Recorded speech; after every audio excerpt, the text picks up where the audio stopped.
السلام علیکم۔ تاریخی افسانے میں ایک بار پھر سے خوش آمدید۔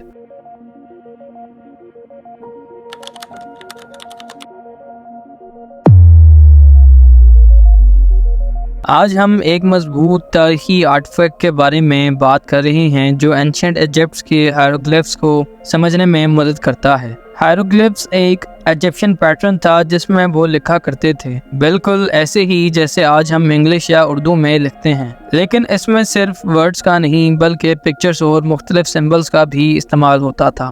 زیادہ تر ہائیروگلیفس ریلیجیس اور مونیومنٹس کو ڈسکرائب کرنے میں استعمال ہوتا تھا۔ آج ہم اس لینگویج کو ایک سٹون کی مدد سے ڈیکوڈ کر سکے ہیں جس کو آج ہم روزیٹا سٹون کے نام سے جانتے ہیں۔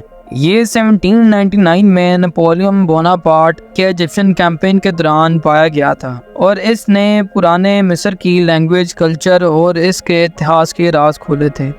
چلیے آج ہم اس کے ملنے کی کہانی، اس کے ڈسیفرمنٹ کے سفر اور اس کے امپورٹنس پر گہرائی میں ڈسکس کرتے ہیں تاکہ ہم اس کے آرکیولوجیکل اور لنگوسٹک اور پرانے کلچر کو سمجھ سکیں۔ روزیٹا سٹون کو فرینچ سولجرز نے 15 جولائی 1799 کو ایجپٹ کے روزیٹا یعنی راشد شہر میں دریافت کیا تھا۔ یہ ایک کالے پتھر کی پٹی ہے جو آلموسٹ 114 سینٹی میٹر لمبی، 72 سینٹی میٹر چوڑی اور 28 سینٹی میٹر موٹی ہے۔ اس ڈسکوری کو خاص بنانے والی اس پر موجود لکھائی ہے۔ 3 مختلف اسکرپٹس میں ایک ہی سوال کی تجویز کو لکھا ہوا ہے: اینشنٹ ایجپشن ہائیروگلیفس، ڈیموٹک اسکرپٹ جس کو بعد میں مصری اسکرپٹ کہا گیا، اور اینشنٹ گریک۔ اس ٹریلنگول انسکرپشن نے اسکولرز کو ہائیروگلیفس کے راز کھولنے کا ایک انوکھا موقع دیا تھا۔ روزیٹا سٹون پر 3 الگ الگ اسکرپٹس میں لکھے جانے کی وجہ سے اس نے اس کو سمجھنے میں اہم کردار ادا کیا ہے۔ اسکالرز نے پہچانا کہ گریک لینگویج میں لکھی ہوئی اسکرپٹ ایک مشہور زبان ہونے کی وجہ سے اس نے ہائیروگلیفس اور ڈیموٹک اسکرپٹ کو سمجھنے کے لیے ایک بنیادی کردار ادا کیا ہے۔ اس پہچان نے انٹینس اسکالرلی انٹرسٹ کو جگایا اور لنگوسٹک اور ایجپٹولوجی کی تاریخ میں ایک اہم رخ بنایا ہے۔ روزیٹا سٹون کو سمجھنے میں ایک اہم پیشکش 1822 میں فرینچ اسکالر جین فرانسوا چیمپلن نے کی۔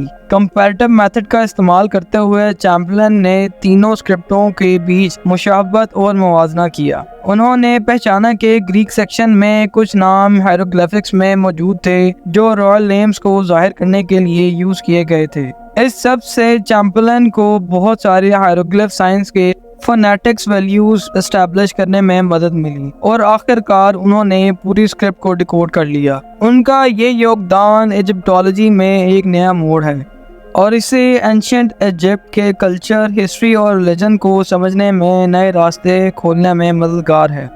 روزیٹا سٹون کے سمجھنے سے کئی کلچرل اور انٹلیکچوئل امپلیکیشن سامنے آئیں۔ اس نے ایجپٹ کے کلچر اور زندگی سے کافی پردے اٹھائے جس میں ریلیجن اور کلچر سے لے کر روزمرہ کی زندگی تک شامل تھی۔ ہائیروگلیفس پڑھنے کے ہنر نے ایجپٹولوجی کو ایک پازیٹیو اکیڈمک ڈسپلن میں بدل دیا ہے اور اینشنٹ ایجپٹ کی زندگی اور روزمرہ کے کاموں کو سمجھنے میں دلچسپی پیدا کی ہے۔ روزیٹا سٹون برٹش میوزیم میں لندن میں ایک خاص اٹریکشن ہے جسے لوگ نزدیک سے دیکھ سکتے ہیں۔ روزیٹا سٹون آج بھی ایک ہیومن کیوریوسٹی، پریزرونس اور انٹر ڈسپلنری کولیبوریشن کی طرح کھڑا ہے۔ اس کی ڈسکوری اور اس کو سمجھنا اسکالرز کے لیے جیت سے کم نہیں اور ہمیں اپنے پرانے کلچر کو گہرائی میں سمجھنے میں مدد کرتا ہے۔ امید کرتا ہوں تاریخی افسانے کی یہ ویڈیو بھی آپ کو بہت پسند آئی ہوگی۔ آپ سے ملتے ہیں اپنی نیکسٹ ویڈیو میں۔